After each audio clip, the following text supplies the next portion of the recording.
Since changing the name of the Eclectic Americana Friday morning drive time radio show on January 20th, 1989 to the Bushwhackers Breakfast Club, the DJs in the collective have strived to entertain and inform our listeners. Airing from 6 to 9 a.m. Pacific at KZSC 88.1 FM in Santa Cruz, California, the Bushwhackers usually have 2 interviews a week, each airing for about half an hour. We're not afraid to ask questions or admit that we don't know something, and we don't mind taking deep dives or following a tangent as we get into how sausage is made in local, county, or state politics, or learning about things going on in our community, or discussions with artists. Our interviews are not scripted and are produced by myself, Dangerous Dan Orange. Pressing that, yep, and that over there and over here. We can say, good morning, KZSC, you're on the air. Hello. Hi, can you hear us? We can hear you. Okay, I can hear you. Yay! By the wonders of modern technology. Tina Baine, what possessed you to write a multi-100-page tome about the little town of Aromas? Multi-page?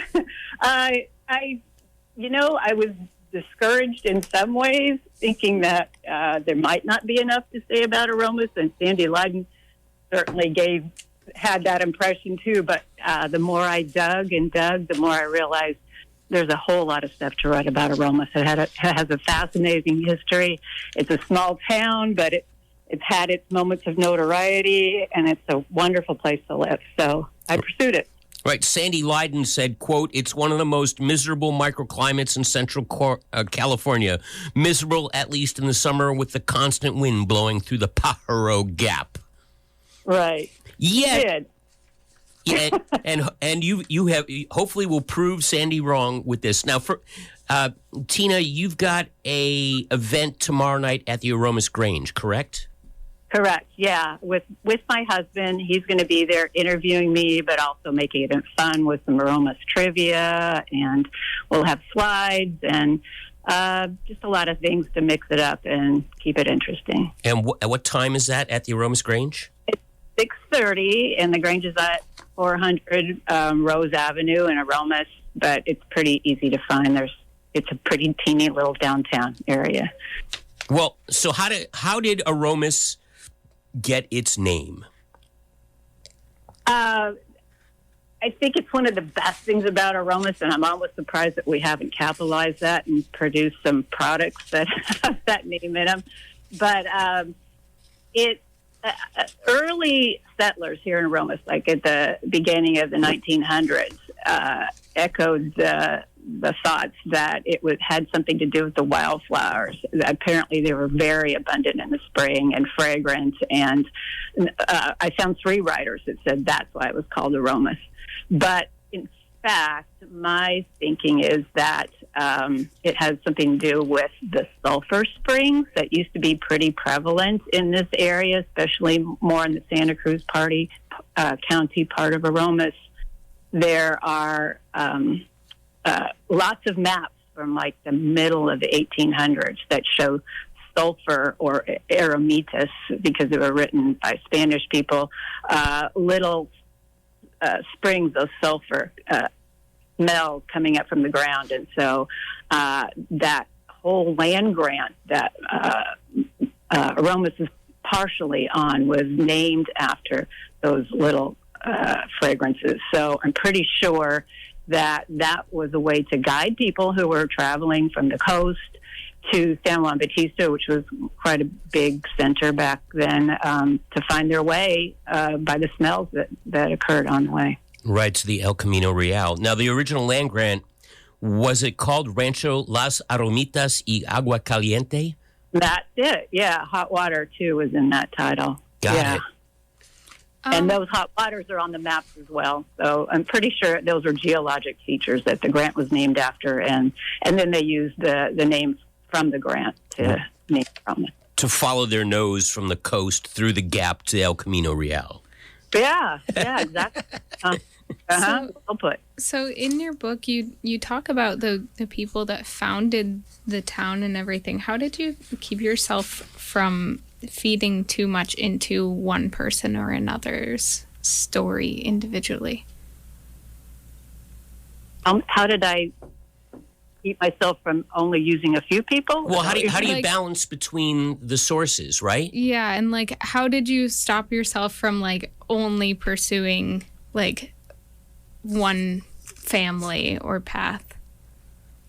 Oh, I would never fall in that trap. My problem is limiting it to a number of families. I wanted to interview just about everybody that's in Aromas, because everybody in Aromas has a story. If they've been here for, 10 or 20 years, they know stuff. And it was just a joy to interview the 50 or 60 people I did interview, but and I really just didn't want to stop, but I thought I'm never going to publish this book if I don't. So, I'm a journalist. My background is in journalism, so I know you don't just go by what one person says. You interview several people to corroborate their story. So, I think I'm a good journalist. So the town is named after the aromas, whether it's wildflowers or sulfur springs. But there was a craze that kind of went around in the late 1800s where, sulfurous and mineral springs were good for your, quote, strength and sanity and health. And this led to kind of resorts starting around Aromas at the end of the 1800s and the early 1900s. Yeah, I did. It wasn't just Aromas. There were quite a few places all up and down the El Camino that for Paso Robles, for instance, that had resorts around sulfur springs or warm waters coming up out of the ground. And so Aromas wasn't new in that regard. There's also Gilroy Hot Springs, lots of places. So, there was a place that was really just a picnic area that the relatives of Nathaniel Chittenden decided they would develop because their land was along the Pajaro River. It was shady, lots of big trees, and so people came there to picnic. But then when he sold that to somebody in San Francisco, they decided to develop it further and really proclaim those benefits of coming for the sulfur springs. And I found a great photograph of women leaning over this something that looks like a drinking fountain, kind of rocks with a little spigot coming out. And it was called the complexion. They were there to bathe their faces in this sulfur water coming up from the ground. And it's still there. There's a florist, floral grower over there on Highway 129, and he took me right out to the part of the property where you can still smell sulfur and see the springs coming up out of the ground. That was called the Complexion Geyser? Yeah. But I guess the resort kind of fell on hard times, and it was purchased by the Franciscans to have a summer retreat for Franciscan brothers from the West Coast, correct? Right, yeah. And then it just kind of faded away. Then after that, it was just bought by people, to do farming or whatever else they could.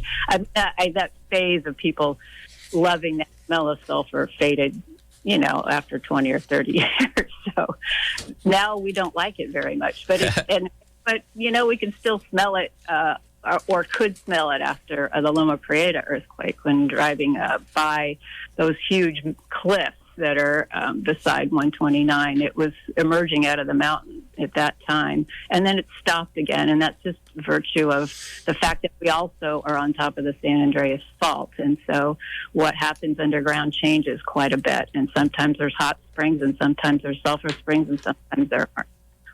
Gotcha. So after the resorts kind of faded, Aromas kind of withered until apricots came around? I don't know if it withered, but it was. It got quieter. Yeah, I mean, it was simultaneously as that one part of Chittenden had its resort era. There was the granite discovery or whatever, granite digging, mining that occurred, and so Aromas was pretty much a town for a little bit, and granite rock is still a very viable business in Aromas. So granite was a thing here, and then after that, the developers purchased property downtown and subdivided it, and then because it was right along the Southern Pacific Railway, encouraged people to come and turn themselves into farmers. And so a lot of people came from the Midwest, a few from the East Coast, but a lot of Midwesterners came out here to grow fruit and more exotic fruits and things that they were growing in the Midwest. If you're just joining us, folks, we're talking to Tina Baine, published a book, I guess came out last year, AROMASTORY, The Overlooked History of an Underdog Town.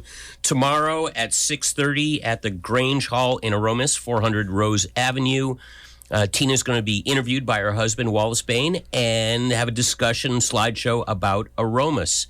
We've got the KPFA Morning News headlines coming up here in a few minutes.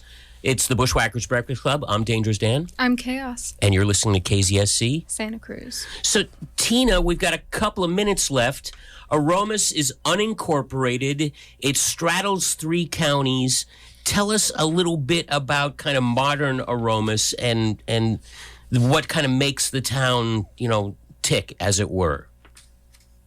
Yeah, I think that part of it is just our geography, the fact that we are these teeny, infinitesimal parts of 3 counties. I mean, if you look at a map, you can see that we're just, the very smallest tip of Monterey and San Benito and Santa Cruz. And I think just that remoteness and the fact that sometimes you feel very overlooked by those larger entities, you find a way to make things happen in your own town. So we have to have a lot of put our own energy into forming things like fire departments and water departments and school districts and things like that. I mean, we have active people that are very, very interested in keeping Aromas alive and a thriving community, and they've done a great job of it, especially by taking the Grange and turning it into a really fun place where things are happening all the time. And more recently, we have a big piece of land that we've been trying to turn into a baseball field and then later a soccer field. And now it's just become this great place where you can walk or play soccer or walk your dog. And we're going to have wine walks there, and we have art shows there, and it's just an exciting place to live. I mean, we've always had aromas there. We have for 30 or 40 years, but just generally every day there's a lot brewing in Aromas. It's a great place. So, Tina Baine, where do people find AROMASTORY, either physically to buy it in person, hopefully from a local shop, or where do they find you online? We got about a minute. Okay, it's at Kelly's Books in Watsonville. It's also in Aromas at the Aromas Feed Store and the Aromas Water District. And people can also contact me at AROMASTORYthebook.com, and I'd be happy to mail one to them. There you go. Tina Baine joining us here on the Bushwhackers Breakfast Club. AROMASTORY, The Overlooked History of an Underdog Town. Kelly's Books in Watsonville. Aromas Feed. You said the Aromas Water District. And they can find you at AROMASTORYthebook.com. Correct. Right. Fantastic. It's San Benito and Aromas are, squarely in the KZSC listenership. And, so often we kind of focus too much attention on the north part of the county as opposed to the tri-county region. We got 30 seconds. Was it like giving birth, finally publishing this book, and when you can say, whew, it's over? Yes, because it took me over 12 years to write it. I had never written a book before. I didn't know what I was getting into. And I'm, again, I'm just this person that doesn't want to leave any stone unturned. So it took me a long time, but man, it's just been so great since I published it. And I don't regret any minute of that long research and writing process. It was wonderful, and people have supported me, and I'm selling lots of books, and what a great experience. AROMASTORYthebook.com. Tina Baine, break a leg tomorrow night with Wallace at the Grange Hall in Aromas, 6:30. Thank you so much for joining us here on the Bushwhackers Breakfast Club. We got the KPFA Morning News headlines coming up in just a second. Thank you, Tina. Thank you so much, Dan. You've been listening to a podcast from an interview on the Bushwhackers Breakfast Club on KZSC 88.1 FM in Santa Cruz, California. This interview has been produced by myself, Dangerous Dan Orange. KZSC is a student-run college and community non-commercial educational radio station broadcasting from the UC Santa Cruz campus. You can stream KZSC online at kzsc.org. Thanks for listening.